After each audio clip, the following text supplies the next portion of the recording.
So welcome everyone to the latest in a series of development and support webinars delivered by the NIHR Academy. My name is Lucy and I work at the NIHR Academy as a Senior Development and Support Manager.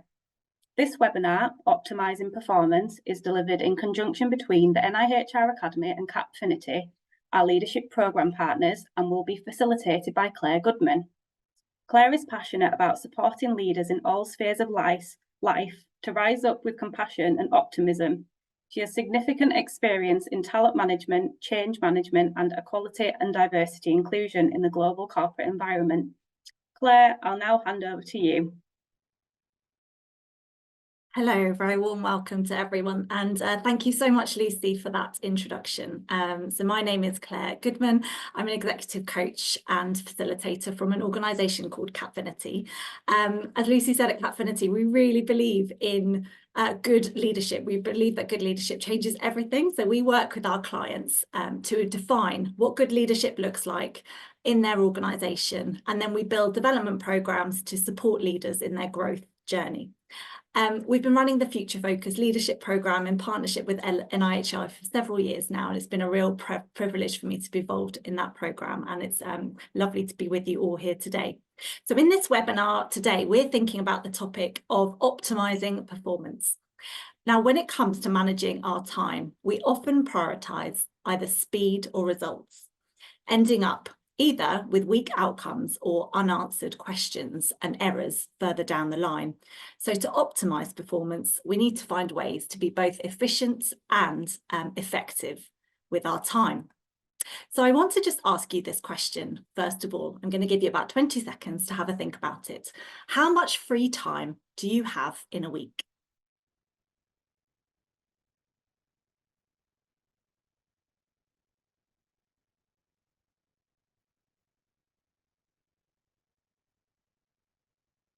So how much free time do you have in a week?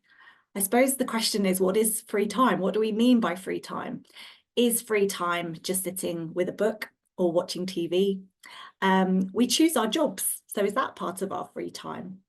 Some of us may have chosen to have children and we spend time with that. Is that our free time too? So a better question is to ask, how much available time do we have in a week? We all have the same amount of time. In 1910, Arnold Bennett wrote a book called How to Live a 24-Hour Day. And the book highlighted how we all live the same 24 hours. He says, we can't change the fact that you cannot buy yourself a minute more than I have or the cat by the fire has. So we can't give ourselves more time, but what we can do is optimise the time that we have available to us. So today we're going to be thinking about how do we make better use of the time that we have available to us. The first thing we can do is think about these two words and how they impact our mindsets and our performance. So again, I'm just going to give you 15 to 20 seconds to fill in the blanks. Would you fill in the blanks with the word efficient or the word effective?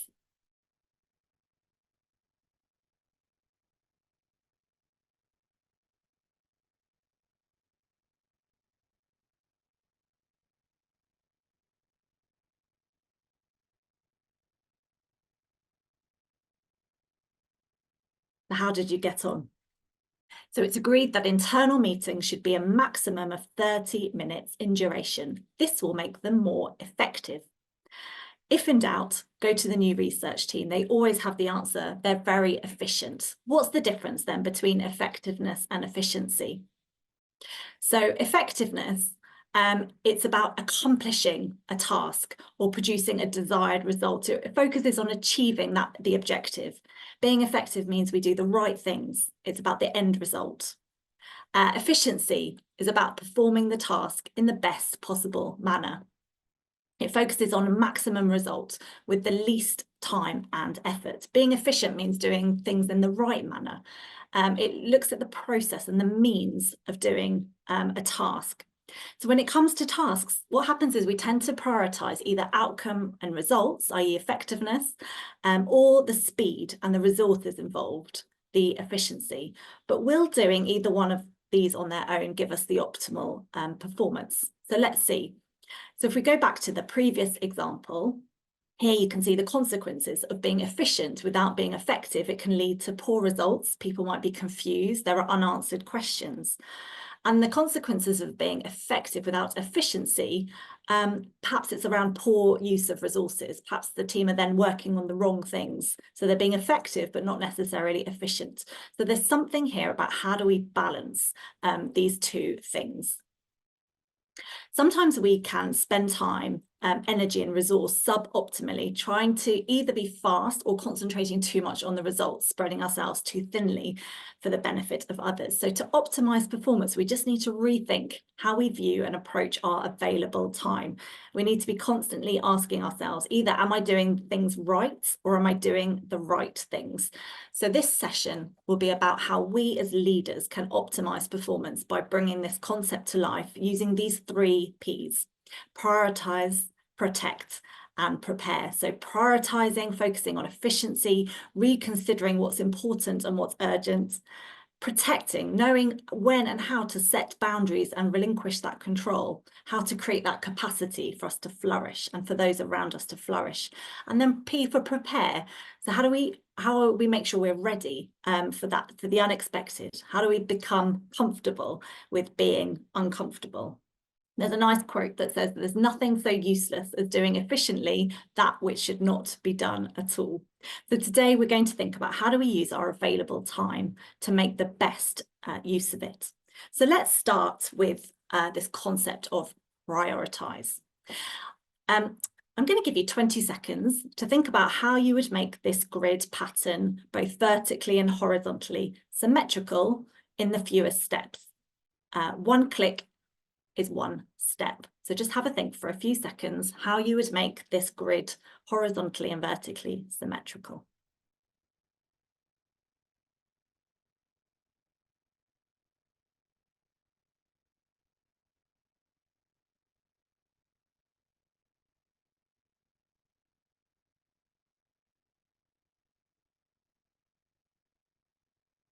So I wonder whether you might have done this.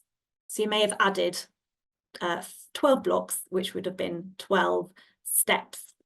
When researchers did this exercise, they found that nearly everyone opted for this pattern, adding in 12 green squares.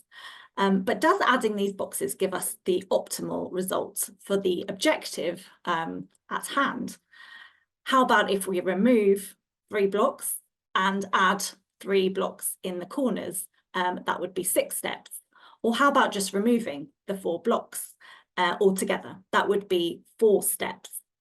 Yeah, the research showed that humans have a default to add things in. We tend to create things like cluttered homes, we overpack our schedules, we information overload our minds, often overlooking those more optimal solutions. So remember, the objective in this piece of research was to make the grid symmetrical using the fewest moves. Most people in the research overlooked this and reflexed to adding more, meaning that they didn't perform the task optimally. So I wonder what this might look like in your context. It might be something as simple as casually adding people to meeting invitations.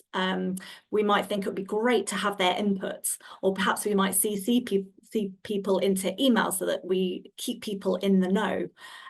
It might be that we find a problem, there's a problem in a process, and we think in order to solve the problem, we'll add in some extra steps to make that problem go away, but we end up overcomplicating the process. Research by Darden professor Gabrielle Adams found that people overlook the value of subtraction, when really subtraction can end up being both more efficient and more effective. There are some really good real-life examples that have used this method of subtraction to generate both efficiency and effectiveness, resulting in optimal performance. So the first example here, the Strider bike. So this was developed by Ryan McFarland, his balance bicycle. If any of you have had small children, you may have had one of these at some point. He subtracted the pedals, which made it both efficient and effective, and more so than a bike with stabilizers. It hit the objectives of being simpler, cheaper to build, so more efficient, and it helped children learn to balance better, so it was more effective. Second example, by focusing on their priorities being reliable and affordable in air travel, Southwest Airlines implemented a subtraction strategy by offering no frills flights. So there was no assigned seating, no meal service.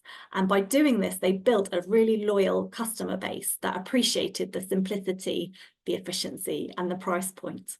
So the point is that sometimes we need to stop defaulting to an add more, do more mindset, and instead focus our time and energy better and on the right things.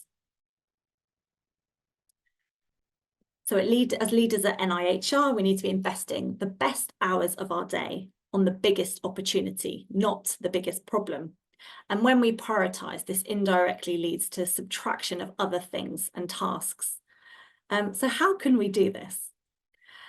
So we should prioritise the time that we have available to us on the things that are important and remove what's left. And a really nice tool that we can use is this Eisenhower decision matrix. This is a framework that can be used to help us prioritise our to-do lists, therefore elevating efficiency and effectiveness. So when we say remove what's left, what we mean is either scheduling it for another time, delegating it to someone else, or perhaps deleting it completely. So how might we do this? Let's work our way around the box.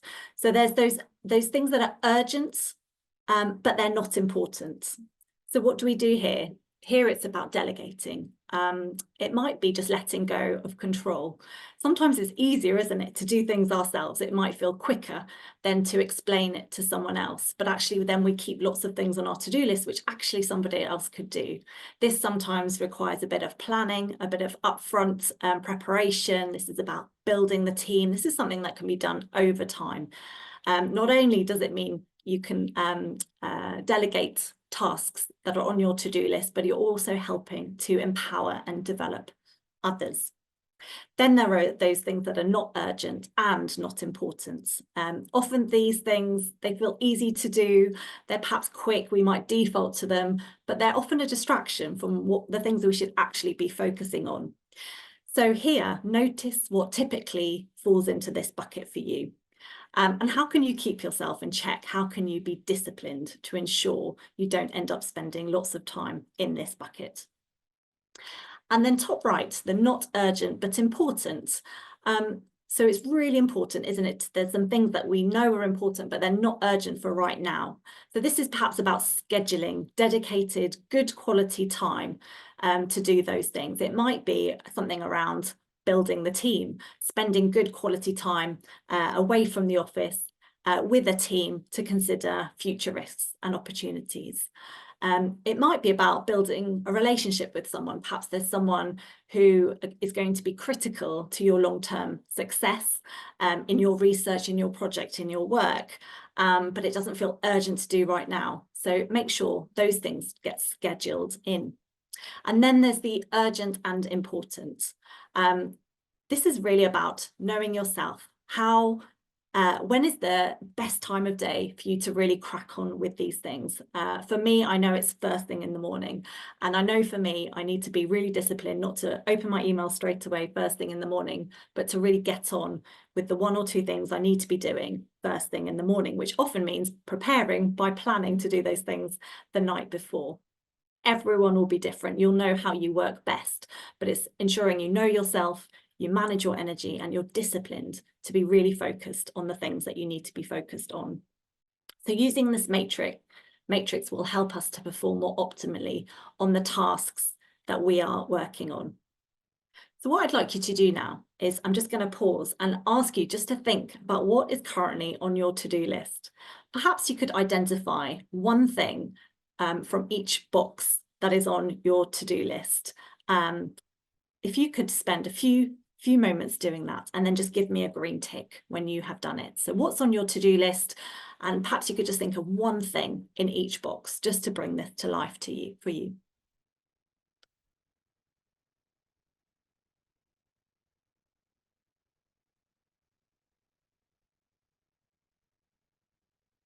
Good. So hopefully you've had a chance just to think about what it is for you that you need to focus on, what's urgent, what's important for you right now, and what are some of the things that you could either redirect, either stop doing or direct to somebody else using that subtraction mindset. So to optimize our performance, to summarize, we need to make sure that we're focusing our energy and time on the right things. There are only so many hours in the day. So think about what you can stop doing, what you can shed by using this matrix. So we've considered the first P, which was prioritise. Now let's think about the second P, which is about protecting. The M25 in London was built to provide a route around London without having to travel through built up and congested areas, and to offer a way for lorries and cars travelling, for example, the Midlands to the Channel port at Dover, a fast route between the motorways that spread out from London. It seemed a more effective way of getting around London. It seemed more efficient in terms of speed. But what was the real consequence? The consequence was that it became a popular route, which meant that more vehicles, more lanes had to be added, more traffic, which meant that even more lanes had to be added, which meant even more traffic, and so it continued. Was it effective and efficient? No. What's happening here? So the M25 seemed more effective of getting around London, but more and more resources were needed to accommodate more traffic. It also seemed a more efficient way of getting around London, but with the increased number of cars, there was more traffic, which meant slower journeys. And the result was that it wasn't performing optimally. Oliver Burkeman's book, 4,000 Weeks, an excellent book, says this. He said, I soon discovered that when you get tremendously efficient at answering email, all that happens is that you get much more email, says Burkeman. Productivity is a trap. Becoming more efficient just makes you more rushed, and trying to clear the decks simply makes them fill up again faster. I wonder if that resonates with anyone. There was some additional research, Brace's paradox, which said that adding a road to a road network could possibly impede its flow. When the added option, the M25, is so desirable that every actor, or almost every actor, wishes to choose it, it leads to a situation where the desirable option becomes so diluted that it may as well have never been there in the first place. The result is more traffic and more lanes being added. I don't know if you know that phrase, but that idea that if you need something doing, give it to a busy person. We can often thrive off being seen as competent, as helpful. We don't like to say no. We've got a reputation to manage. Getting things done seems really valued and really important in our culture. We often live in societies where we value achievement over effort, but we end up getting ourselves into a pickle. So how do we manage this paradox? And the answer is in setting boundaries. So boundaries are rules or guidelines that are put in place to enable us to protect our time and our energy, enabling us to perform at our best. In the case of the M25, boundaries are like time restraints, lane priorities based on number of people per car, or tolls, which have been implemented to enable the motorway to perform at its best. So as leaders, we need to put in place boundaries to manage the paradox so that we can continue to flourish. Here on the slide are a set of boundaries that we might consider. Ideally, we want to be mapping out limits and preferences in context of these. If we don't have boundaries, we can easily lead to burnout. We spread ourselves too thinly, we become drained, we lose our energy, or we can become resentful. So I wonder if you might just read through the slide and these boundaries and reflect on which of these boundaries you think is lacking for you most often. Which is the one that you perhaps need to focus on? I'll just give you a few seconds to read through.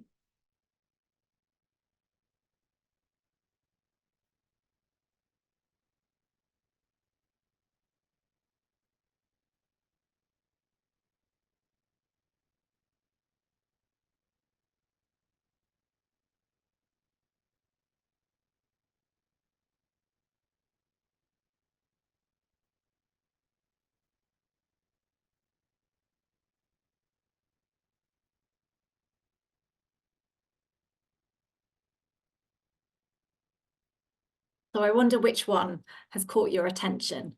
I would say, I think for me, the internal boundaries are really important. That idea of energy expended on self versus others. I am in a particular busy phase of life with my husband and I both working full-time jobs, 3 children, lots going on.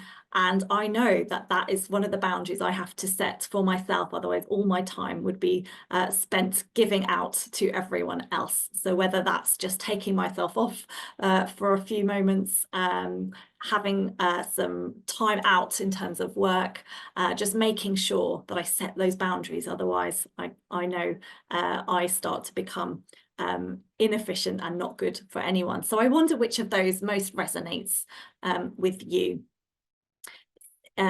Something about learning how to set boundaries and then communicate them to others. So it might look something like this. There might be topics that actually for you don't want to discuss, and it might be just communicating that I'd rather not discuss this. It might be some material boundaries, so I don't have the resources right now to spare. Might be emotional boundaries. As much as I want to be there for you right now, I can't. So there's something about how do we set boundaries for ourselves and then communicate those boundaries to others. And when it comes to boundary setting, it's really important to identify your limits, your non-negotiables versus your preferences. And these are going to look different for everyone. Preferences are things which can be flexed as needed. So it might be you typically like to get in early and leave by 4 p.m, or you need a quiet break away from others for lunch, or you need to go and get some fresh air midway through the day, or being flexible with work hours. So they're preferences, they're things that you'd like to stick to, but they can be shifted. And then there'll be some things which are absolute limits and non-negotiables, things that cannot be compromised. It may be needing to leave to get to a certain pickup for your children, or some carer responsibilities that mean that you need to leave at a certain time. It might be about remote working once a week for a certain reason. There'll be certain things that are absolute non-negotiables. So it's really important to think about what are our non-negotiables and what are our preferences? Where can we flex and where absolutely do we have our limits? So I'm going to give you again just a minute to think through for you.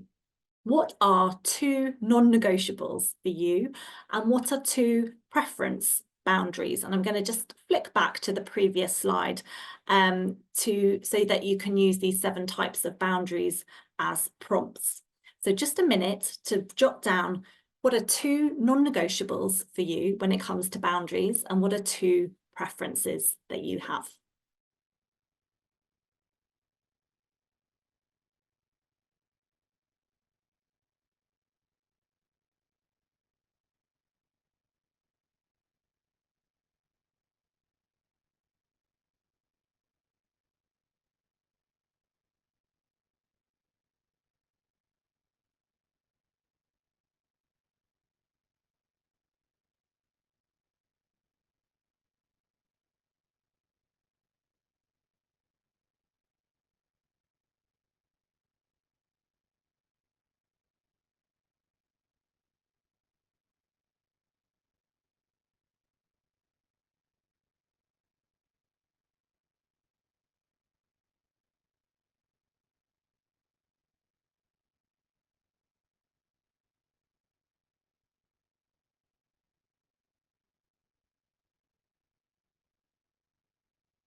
Good. So I hope you've had a little bit of time just to think about that, to try and differentiate between, for you, what are some non-negotiable boundaries and what perhaps are some preferences that you have. Having and setting boundaries for yourself, it's really about being self-aware. It's about understanding and protecting yourself, that idea of putting on your own gas mask first, and recognizing the things that you need to flourish in your role. By setting boundaries and protecting yourself, you'll then have the energy and the focus to optimize your performance, being both efficient and effective in all that you do. So the third P, finally, I wonder if you could look at these lines and tell me which one you think is longer. So have a look at these lines. Which of these lines is longer?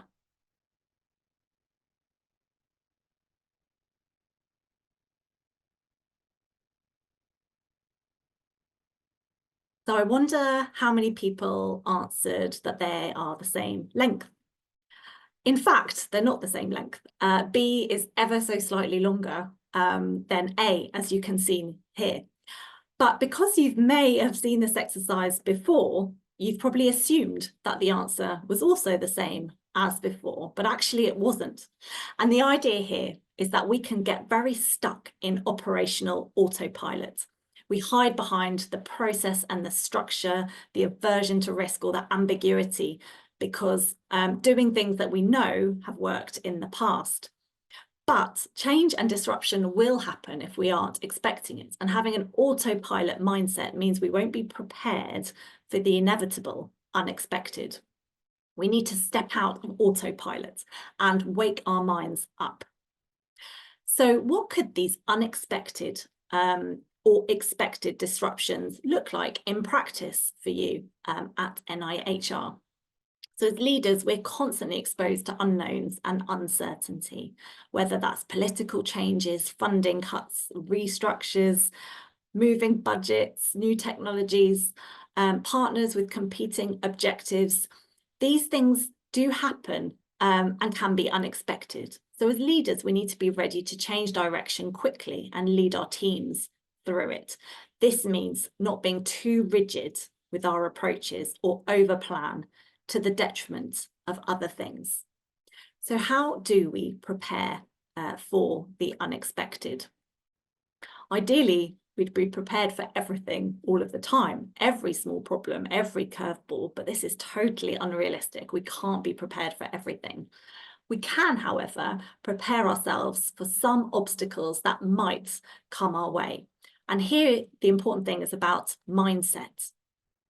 So to help us feel more prepared for the unexpected, we can use the waves and tsunamis tool. So imagine you're on a sailing boat.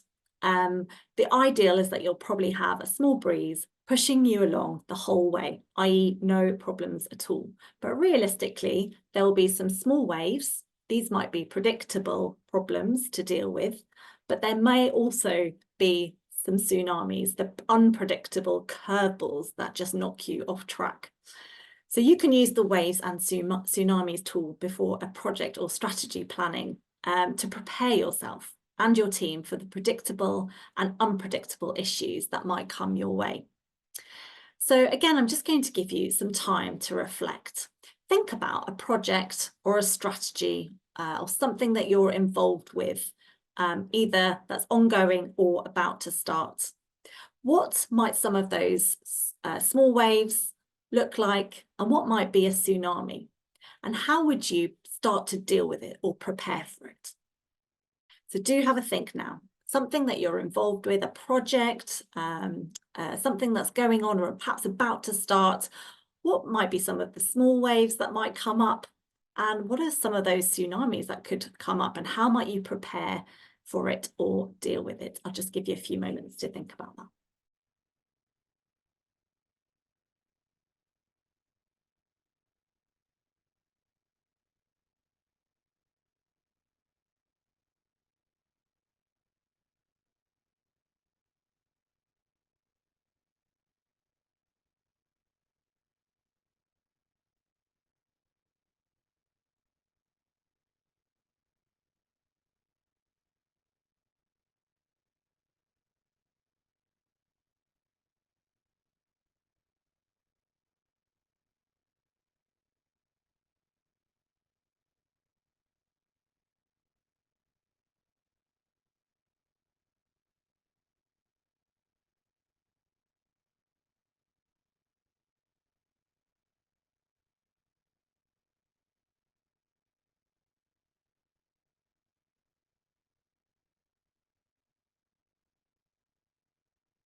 So hopefully you've had a bit of a chance to start thinking about that.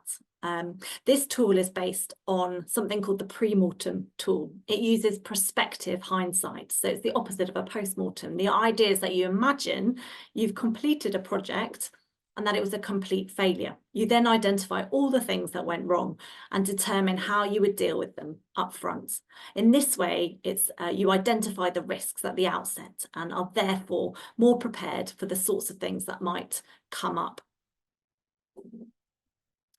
So we've looked to optimize performance. Leaders need to A, prioritize. So this is about focusing on efficiency by reconsidering what's important and what's urgent. The action here really is to adopt a less is more approach and to use that Eisenhower matrix to try and use that mindset of subtraction to either delegate or not do things or schedule things for later.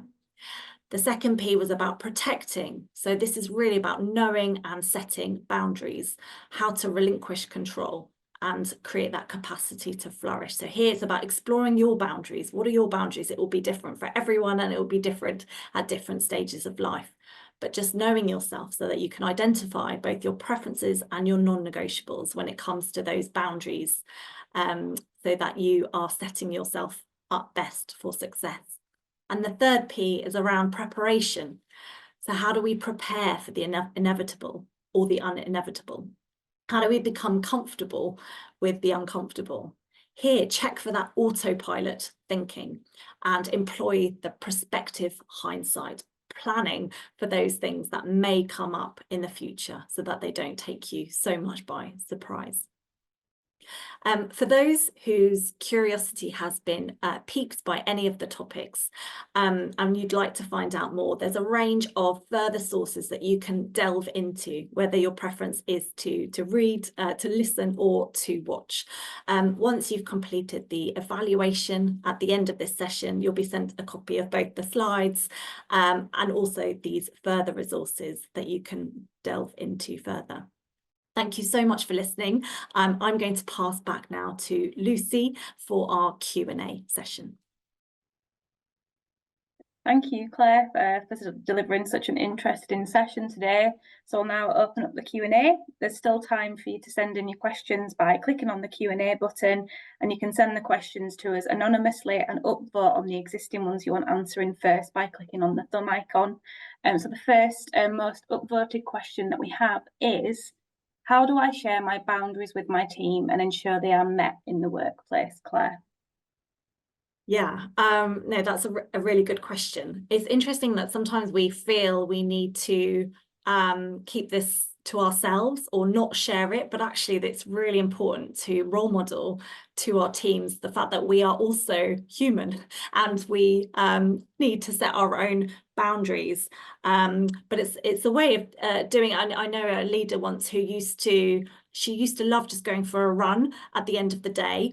After work, it just really helped her clear her head, and she thought that was really important for her to go and do, and then she'd kind of log on in the evening, and she used to set it as a private meeting in her calendar.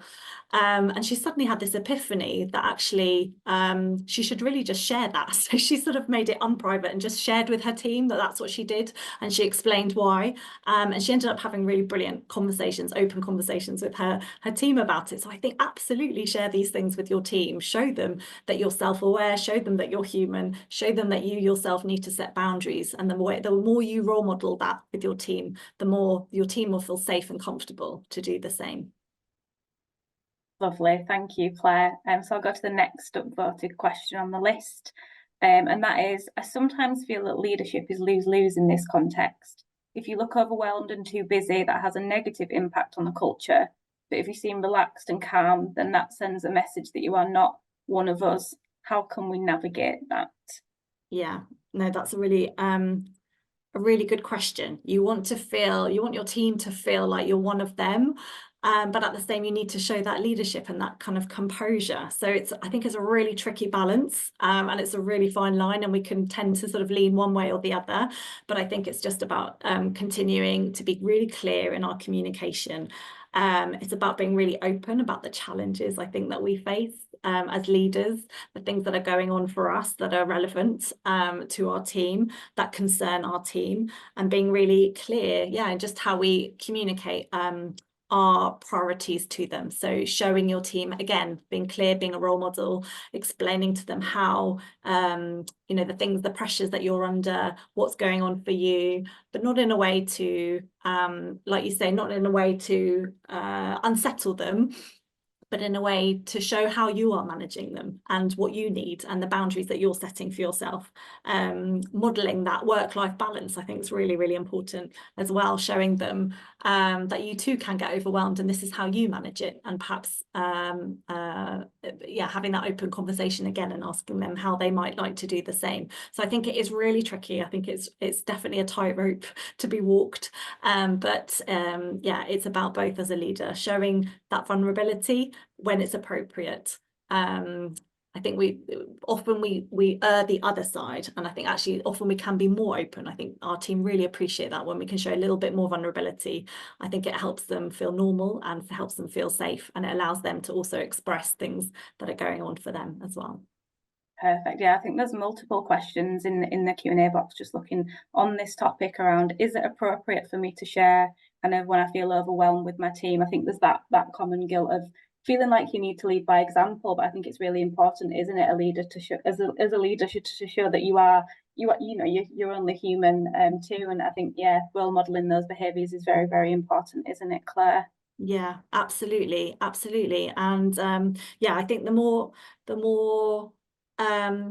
we can show that to our team. I think there's Brené Brown does some brilliant work around this. She has a great TED talk on showing vulnerability, because it's just so important, isn't it, to help people it's part of helping a team feel safe as well, to know that actually you also experience challenge, but again, as a leader, it's our responsibility to know, how do we set those boundaries? If we can't set those boundaries, I speak to so many leaders who struggle so much to set those boundaries and then sort of end up holding it because they feel so guilty for passing things down, especially the delegate piece. When we're talking about the Eisenhower matrix, people often feel, I don't want to delegate because I don't want my team to feel overwhelmed in the way I am feeling overwhelmed. And I think often as leaders we then get stuck because we take on so much, and then we don't want to create, we know how awful that feels, and we don't want to create that feeling for our team.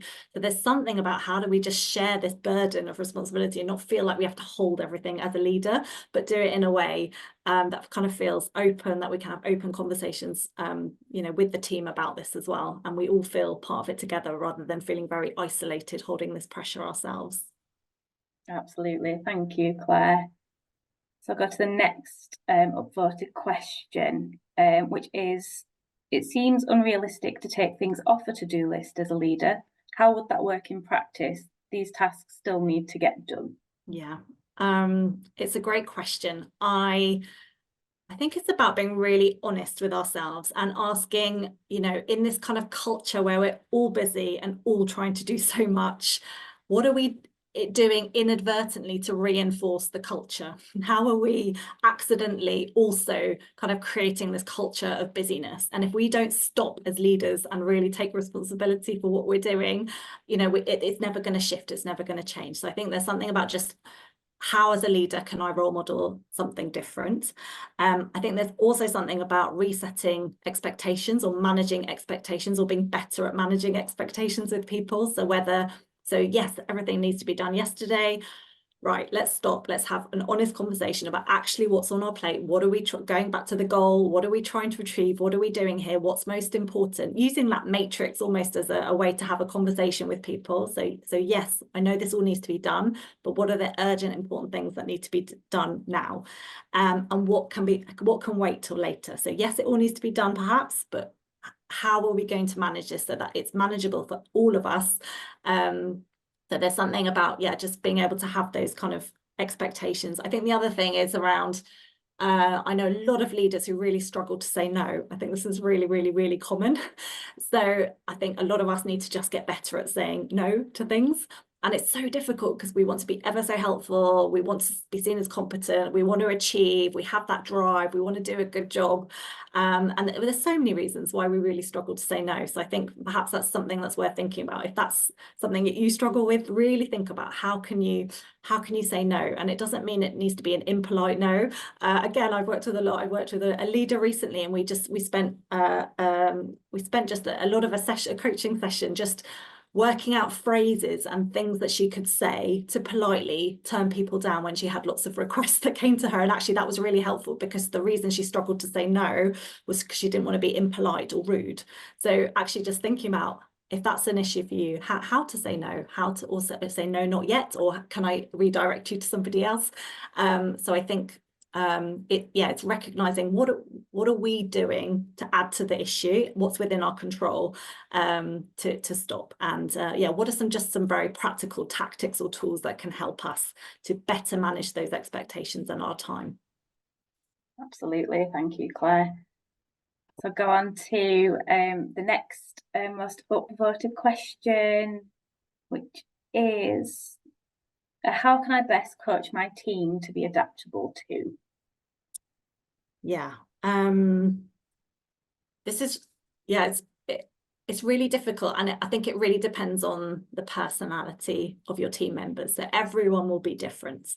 Some people will cope a lot better with ambiguity and uncertainty than others. So I think there's something about really understanding each team member.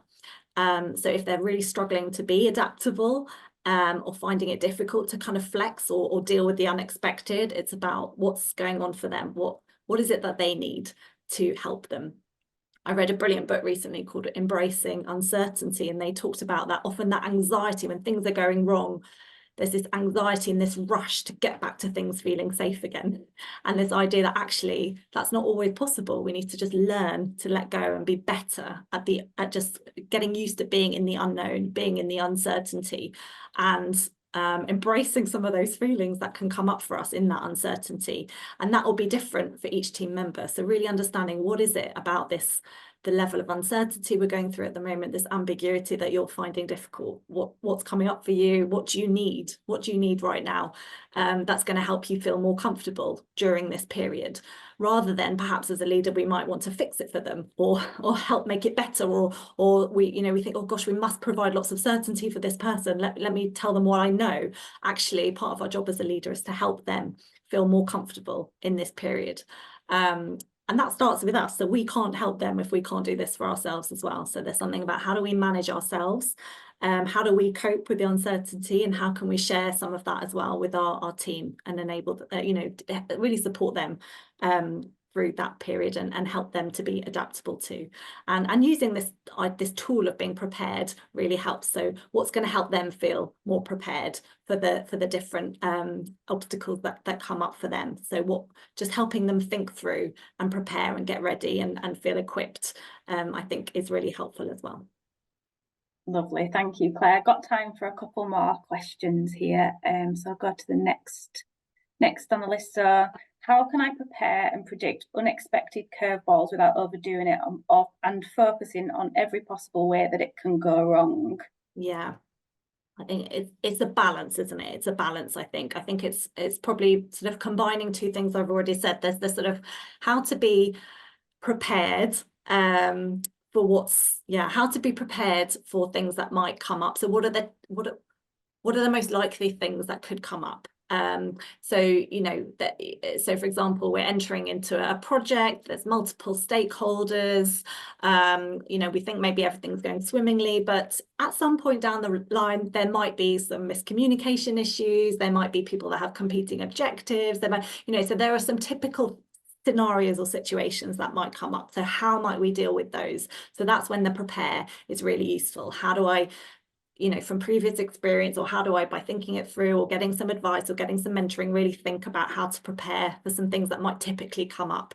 And then there's the other part, which is, how do I just get comfortable with the unexpected turning up? How do I manage myself in those situations? So I think there's that. Again, it's about knowing yourself, because some people will be very, very good at thinking through and predicting and seeing the risk and managing that. Other people might find that more difficult, perhaps are more structured, find it more difficult to cope with that challenge. So I think it's a little bit about knowing your personality and knowing what is enough prep in terms of preparation for you, not to overdo it if you're someone who naturally would do that anyway. Maybe it's about, for you, getting more used to the ambiguity, but for other people, perhaps where you're very comfortable with ambiguity, perhaps it's about doing a bit more preparation. So I think there's just something about knowing yourself and doing a good balance of each.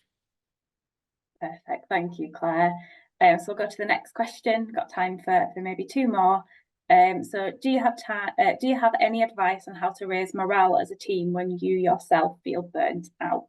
Yes, gosh. I think first of all, it's thinking about yourself, isn't it? It's thinking about yourself. It's what's going to help lift your energy? What do you need to look after yourself and be kind? I think often, especially as leaders, we want to look after everyone else and we forget to look after ourselves.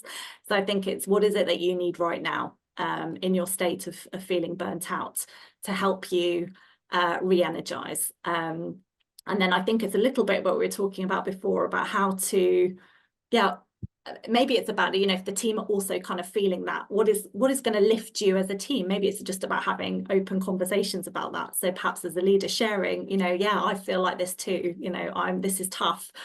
We're all in this together. What is it that we all need? What could we do?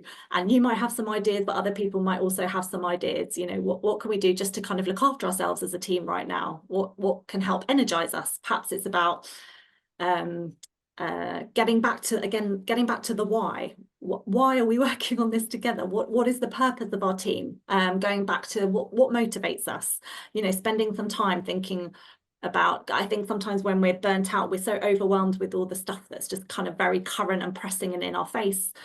It's about stepping back. Maybe you just need some time out as a team, just to go and enjoy yourselves. Just a morale booster to help you, but also get back to why do we do this work? What do we love about it? What got us into this in the first place? And doing those things to really kind of soothe ourselves and really get ourselves, I guess, reignited, remotivated as a team. It might not be. You might need outside support to help you. So think about who might help you around. So actually, maybe you don't have the energy to, the oomph to really kind of do that for your team right now. Who could you bring in to really just help you and your team, lift the morale, whether that's someone internally or externally or something different to, get creative, I'd say, but recognize where you're at and what you need. Thanks, Claire. So we'll move on. We'll have this as the final question before we wrap up for today. So I guess a bit of a flip side, Claire. So a question here: do you have any advice on optimizing free time during the workday when workload is actually low? Optimizing your free time around that. I would say, again, think about what are those things that when you're busy get pushed down the priority list. So what are some of those maybe longer term objectives, those things that you really would love to achieve over the long term, but sometimes when the busy periods come up, you don't have the time to think about it. And that would be exactly the right things to focus on, I think, when you've got some available time in a quieter period. So maybe it's about building relationships, maybe it's about building your team, spending some time equipping your team for the long term. Maybe it's just some time out to you've got this rare opportunity to step back and really think about the longer term and the bigger picture. So I would say, there's a lot of talk at the moment about this idea of long-term leadership, because we're so often stuck in the short term and the short-term deliverables and what we need to do right now. So any opportunity that we can take to stop and think longer term, those are critical skills as leaders we need to be building. We need to be helping our teams think about the longer term as well. So I'd say if you've got some extra available time right now, spend time thinking about the bigger picture and the long term. Lovely. Thanks so much again, Claire. So hopefully everyone has found this webinar beneficial and feels able to implement some of the behaviours we've explored today. As I mentioned at the start of the webinar, for those of you joining us live, as we close the session, you'll be asked to complete a quick evaluation form, and the link is also available in the chat, and we'd really appreciate your feedback. This will give you the opportunity to share your email address so that you can receive a copy of the slides, and if you have time, please do provide us with your feedback.